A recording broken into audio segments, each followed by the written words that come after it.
Hi everybody, I hope you are doing well. Today we'll talk about hashmix or hot salt brown of tapas API good settings. Here we go to apps, default apps, app settings. In this list you will search about the application of Tapas and you click here. In this page of app unfollow, you will go to first stop and you will click OK.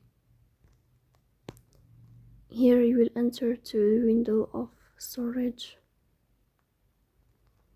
Then we click on clear cache. Here we go to Play Store.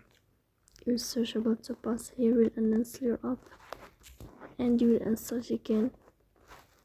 So that's all. Don't forget to support us by like and subscribe.